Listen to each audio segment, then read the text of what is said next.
तर गट आहे आणि हा गट नाकारू शकत नाही. अजितदादाला स्पष्ट माहिती आणि दादालाही मी स्पष्ट सांगितलं ह्यांचं आमचं जुळायचं नाही. तुम्ही फक्त त्या भानगडीत पडू नका. आम्ही तुमच्या बरोबर आहे. पण तालुक्याच्या बाबतीत काय त्यांच्याबरोबर आम्ही जाऊ शकत नाही. अगदीच स्पष्ट. हे जाहीर आहे. हे जाहीर आहे. कॉम्प्रोमाइज होऊ शकत नाही. आणि त्यात आज तुम्हाला त्यांचाही गट आहे. आम्ही त्यांची ताकद नाकारत नाही. निश्चितपणे यापूर्वी एकतर्फी मोहोळ तालुक्यात आमदार निवडून आणण्याची त्यामध्ये त्यांनी कशी दाखवलेली आहे ताकद त्याच्याबद्दल परिस्थिती बदलत आहे. लोकांना नवीन नेता हवा असतो, नवीन पर्याय हवा असतो, वातावरण बदलत असतं. फुलाखंड बरंच पाणी गेलेलं असतं. दुर्दैवानं काय झालं साहेब, 23 पंचायत समितीच झाली नाही. त्यामुळे आम्हाला दाखवायला संधीच मिळाली नाही की नेमकं कुठं काय कुणाची ताकद किती आहे. झेडपी होत्या म्हणलो. माझं तर असं आव्हान होतं का नाही, मी नरखेड सोडून बाहेर होतो, तुम्ही तुमचं गाव सोडून बाहेर या आणि मोहोळ तालुक्यातल्या कुठल्याही झेडपी मतदारसंघात माझ्या समोर उभा राहा. मी जर पराभूत झालो तर हा सोलापूर जिल्हा सोडून नव्हे, राजकारण सोडून दे. आजपर्यंत नाही. तुम्ही पण सांगा आजपर्यंत चॅलेंज स्वीकारलं नाही. उघडपणे एकदा सोडून 4दा दिले. तुम्ही कुठंही उभा राहा. फक्त मी माझा भाग सोडतो. हा आमचा बालेकिल्ला आहे ना, आम्ही हे सोडतो. तुम्ही तुमचा बालेकिल्ला सोडा आणि कुठल्या तरी मतदारसंघात जावा. परमनंट आहात. आम्हाला वातावरण बिघडवायचं नाही. पण आमची लोक ही जर आम्ही त्यांच्या भूमिकेत गेलो, आमची लोक आमच्या भूमिकेत राहत नाहीत. आणि त्याकरता म्हणून विकासाची कामं झाली पाहिजेत. आता आम्हाला तुमच्याकडनं पालकमंत्री म्हणून एकच अपेक्षा आहे. तालुक्यामध्ये निधी देत असताना, या मतदारसंघामध्ये निधी देत असताना इथं निश्चितपणे आमचा एक विचाराचा प्रभाव आहे. त्याचबरोबर मुन्नासाहेबांच्या विचाराचा एक प्रभाव आहे. विजयराव डोंगरेंच्या विचाराचा एक प्रभाव आहे. सचिन जाधव आमचे त्या तक्रार शुगरचे चेअरमन, त्यांचा एक विचाराचा प्रभाव आहे. क्षीरसागर फॅमिली आहे, त्यांचा एक प्रभाव आहे. पण ह्या सगळ्याचा मिळून एकच प्रभाव आहे. ह्या सगळ्या बारक्या बारक्या नद्या असल्या तरी ह्या सगळ्या हा जो प्रभाव आहे तो एकच आहे. मुन्नासाहेबांचा विचार वेगळा नाही, विजयराव डोंगरेचा विचार वेगळा नाही, क्षीरसागर फॅमिलीचा विचार वेगळा नाही, जकरायाचा विचार वेगळा नाही, उमेश पाटील संतोष पाटीलचा विचार वेगळा नाही. हा विचार एकच आहे. पण हा विचार इकडे जुळणार हा जो आहे. त्यामुळं आम्ही एकत्रितपणे लोकांना कन्व्हिन्स करू, लोकांना सांगू. पण आम्हाला ते एक आधी ते एक करायला गेला ते अमरसिंग पंडित आणि बालाराव पंडित ही दोघं एक आली तुमचा निवडून आला. ते होत नसते कधी. कार्यकर्त्यांनी एकमेकाची दुखी पडलेली असते, मार खाल्लेला असते, जेलमध्ये गेलेले असते, आमच्यासाठी नाही तर सगळ्या कष्टा खाल्लेल्या असते. तर आम्ही पुढाऱ्यांनी एकत्र व्हायचं. ह्यांनी मात्र हिस्क खात बसायचं, कोर्ट कचेऱ्या करत बसायचं. ह्या अण्णाला किती त्रास दिलाय त्यांना त्यांना माहिती आहे. आखी सोसायटी काढून घेतली. आमचे आश्रय कुठे गेला अंकोली जाखं गाव बांधत आहे. 2-3 हजार मतदान आहे. सगळं ते सोसायटी बरखास्त करून टाकली. त्याला माहित असलं ते कोऑपरेटिव्ह पार्क त्याला हायकोर्टात जायची वेळ आली. किंवा विविध कार्यकारी सोसायटीसाठी इतका त्रास आहे. हे बेगमपूरचा आमचा जो बसलाय त्याच्या रानातच वाळू टाकून ठेवले वाळू ठेकेदारांनी. किती दिवस झालं काळ आपण सांगतो. अख्खं रान 4 एकर आपल्याला आहे. त्या आमच्या सहकार्याचे नाव घेतलं तर ते नाही होईल सगळ्याला वाळू काढले. पण ते म्हणतं ही वाळू उचलून घेऊन जावं, माझं रान मोकळं करा. राहू द्या मध्ये रान अडवून ठेवलेलं आहे. इथं प्रत्येक गोष्टीला बारीक बारीक गोष्टीला आम्हाला त्रास आहे. आम्हाला आमचा एकही पद आहे. उमेश पाटील जरी राष्ट्रवादी काँग्रेस पार्टीचा महाराष्ट्राचा मुख्य प्रवक्ता असला आणि उमेश पाटील जरी जनरल सेक्रेटरी, सगळी मोठी मोठी पदं केली. वयाच्या 29 वर्षी साहेब त्या काँग्रेस राष्ट्रवादीच्या इतिहासात 29 वर्षाचा फादरबॉडीचा जनरल सेक्रेटरी कधी झाला. मी वयाच्या 29 वर्षी फादरबॉडीचा जनरल सेक्रेटरी. पवार साहेब होते 27 वर्ष. तेव्हापासून राज्याच्या राजकारणामध्ये आणि इथं फक्त निवडणुकीच्या निमित्तानं आलो इथलाच. आणि आता आम्हाला फक्त एकच आहे की आमची लोक आम्हाला सांभाळायची. मग ते निधीच्या स्वरूपामध्ये रस्त्याचं एक काम आमचं होत नाही, आम्हाला निधी मिळत नाही. सगळं यशवंत माने आमदार आहेत, समन्वय त्यांना केले आमच्या पार्टीनं.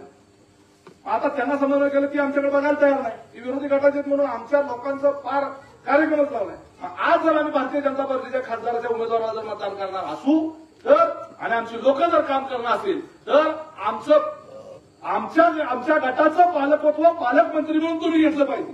आणि तो शब्द आम्हाला आमचं काम तो त्यांचं ऐका. आम्ही अजिबात म्हणत नाही की तुम्ही त्यांचं ऐकू नका. आम्ही अजिबात नाही. आपल्या आणि आपण कुठली अजिबात नाही. शेवटी तुम्हाला ते मदत करताय त्यांचं तुम्हाला ऐकायला लागलं. पण 1% ऐकू नका. 60-40 तरी करा. 60% त्यांचं ऐका, 40% आमचं ऐका. उद्याच्याला समजा आम्ही त्यांचा आमदार पाळला तर मग आमचं ऐका 80%. उद्या जर सगळ्या झेडपीमध्ये आमचं निवडून आलं तर मग तुम्हाला ऐकावंच लागेल ना. ताकदच दिसेल. आमची ताकद जी आहे ना ती निवडणुकीतूनच कळणार आहे आणि दाखवली जाईल बाकीच्या याच्यामध्ये. पण निवडणूकच होईल. तर ठीक आहे, शेवटी काय आपल्या हातात सगळ्या गोष्टी असतात असं नाही. आमच्या कुठल्याही वादाचा परिणाम, आमच्या तालुक्यातल्या भांडणाचा परिणाम हा अंतर्गत भांडणाचा, पक्षांतर्गत भांडणाचा, इथं काय भाजप आहे सगळे झालेले. हे तर बिजू प्रधान तर भाजपचे अनेक वर्ष संघटन मंत्री होते, बरोबर ना? बिजू प्रधान म्हणजे हो नाही, आता तुम्हाला वेळ आपल्याला पाऊस पण थोडा थांबलाय, थोडा वेळ तुम्ही दिलाय ते बरं आहे.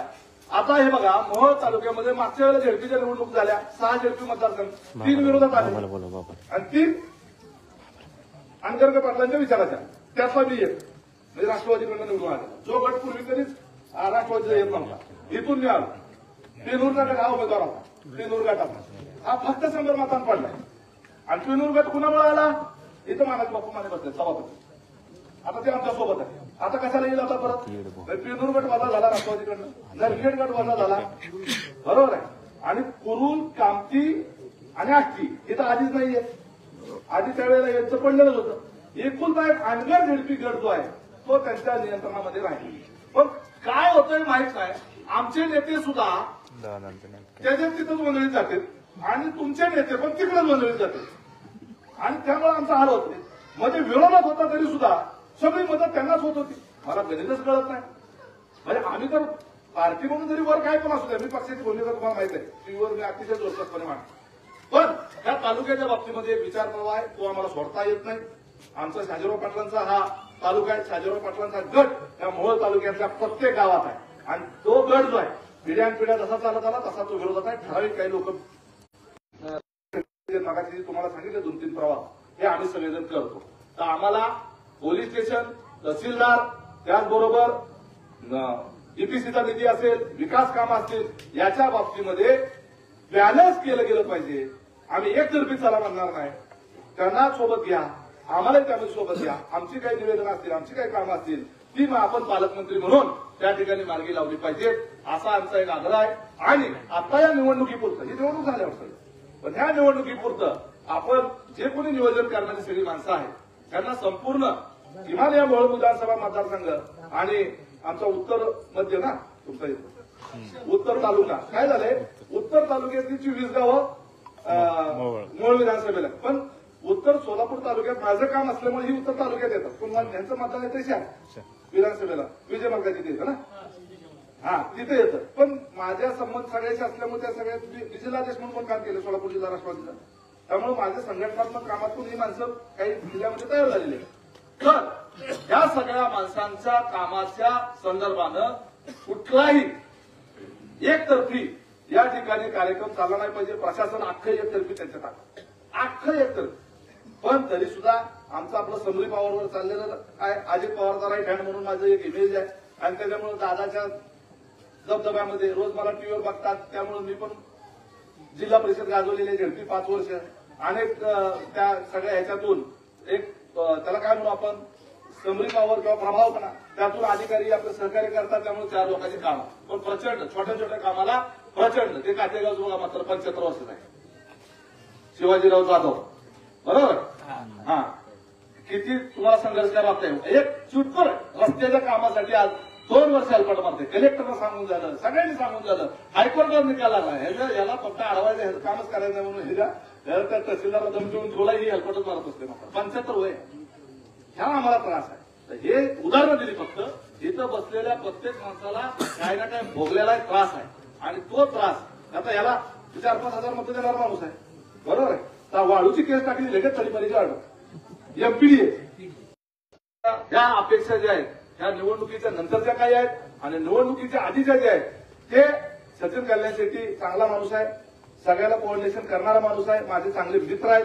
जिल्हाध्यक्ष तुमचे जे आहेत आता अतिशय चांगला आहे, शाजी पवार पण चांगलं काम केलेलं आहे. हे सगळे आमचे मैत्रीचे व्यक्तिगत संबंध आहेत. त्यांना फक्त एकच सूचना करा की या मोहोळ विधानसभा मतदारसंघामध्ये आणि बाकीचे जे काही आमचा प्रवाह आहे, जी माणसं माझी जिथे जिथे आहेत पूर्ण तालुक्यात आहेत, जिल्ह्यात पण, त्या माणसांना विश्वासात घ्या. त्यांना मी माणसं सांगेल, माणूस हा कुठलाच 500, 1000, 2000 मताच्या खालचा नाही की इथे गाव कधी कधी त्या ताब्यात असतं. तर अशी माणसं मला विचारून निवडून घ्या आणि त्यांना कोऑर्डिनेट करा, संपर्क करा, त्यांना महत्व द्या, त्यांना बोलवून घ्या. उमेदवार तुमच्या पक्षाचा आहे, बाहेरच्या पक्षाला जनरली आम्ही आमच्या पक्षात असंच करतो. उलट इतर पक्षाला जास्त मान सन्मान देतो, कारण ते आपल्यामध्ये नेहमीचे नसतात. तर त्यांना जरा जास्त मान सन्मान द्या, म्हणजे निश्चितपणे ही सगळी माणसं सुशीलपणे आलेला आहे. नगरसेवक आहे सुशील.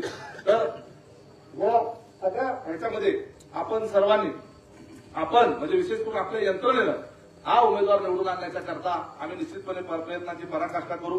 कारण लोकांना एक गोष्ट निश्चितपणे कन्व्हिन्स करू आम्ही, शिंदे साहेबांनी मुख्यमंत्री राज्याचे राहिले, देशाचे गृहमंत्री राहिले, देशातलं सर्वोच्च 2 नंबरचं पद त्यांच्याकडे होतं, राज्याचं सर्वोच्च पद त्यांच्याकडे होतं, 50 वर्ष झालं सत्तेत आहे, त्यातले 30 वर्ष मंत्रिमंडळात राहिले.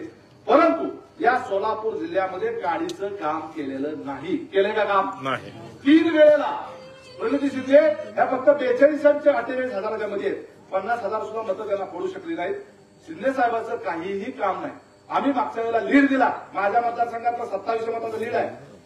या कधी तुम्ही सगळं रेकॉर्ड करून बघा, इतिहासात कधी या मतदारसंघामधून काँग्रेस आणि राष्ट्रवादीला कधी या मतदारसंघातून लीड मिळाला. त्यावेळेला मी जेडपी सदस्य झाल्यानंतर 27 मताचा लीड झाला शिंदे साहेबांना. हे फोन नाही आम्हाला पराभूत होऊ द्या, हो साधा फोन सुद्धा आम्हाला केला तेव्हा तुम्ही आम्हाला प्रतापदेखील दिलं तुमच्या जेडपी गटातून, फोन सुद्धा नाही. एवढं स्वतः मी अनुभवलेलं आहे. त्यामुळे यांच्याकडून कुठल्याही अपेक्षा नाहीत. वर मोदी साहेब आहेत, राज्यात महायुतीचं सरकार आहे. कामं कुणाला आपल्याला सगळ्याला जर सांगायचे असतील, करायचे असतील, जर या ठिकाणी तहसीलदारला फोन लावा, कलेक्टरला फोन लावा, एसपीला फोन लावा, कमिशनरला फोन लावा, बीडीओला फोन लावा, आरोग्य अधिकाऱ्याला फोन लावा, सिव्हिल हॉस्पिटलला फोन लावा. जर उद्याच्याला ही कामं जर आमच्याकडनं व्हायची असेल तर आम्हाला सत्तेची शक्ती जी आहे ती आपल्या पाठीची असेल तर प्रभाव पडतो आणि अधिकारी पटकन ऐकतात. आणि ते होण्याकरता आपल्याला जे तिथं ज्या दिशेनं जो प्रवाह आहे त्या प्रवाहाच्या बरोबर जावं लागणार आहे. याकरता म्हणून पालकमंत्र्यांच्या साक्षीला जी बैठक आहे ते सोलापूर जिल्ह्याचे पालकमंत्री नुसते नाहीयेत, ते राज्यातले दुसऱ्या क्रमांकाचे नेते आहेत आणि त्यांचं थेट अमित शहा बरोबर, देशाचे पंतप्रधान नरेंद्र मोदी साहेबांबरोबर त्या त्यांच्या आतल्या गोटातलं ते व्यक्तिमत्व आहे. आपल्या भागातून पदवीधरला ते निवडून आलेले आहेत, त्यांना अपरिचित असा आपला भाग नाही आहे. पश्चिम महाराष्ट्रातलेच आहेत ते. आम्हाला जी सावत्रपणाची वागणूक मिळत गेलेली आहे त्याच्यातून सावत्रच ठेवा, परंतु त्या सावत्रपणात सुद्धा पूर्ण बेदखल करू नका. आम्हाला आमची न्यायाची हिस्सेदारी जी आहे त्यात सुद्धा आम्हाला विचार करा, एवढंच तुम्हाला सांगतो आणि माझे 2 शब्द संपवतो. जय हिंद, जय महाराष्ट्र.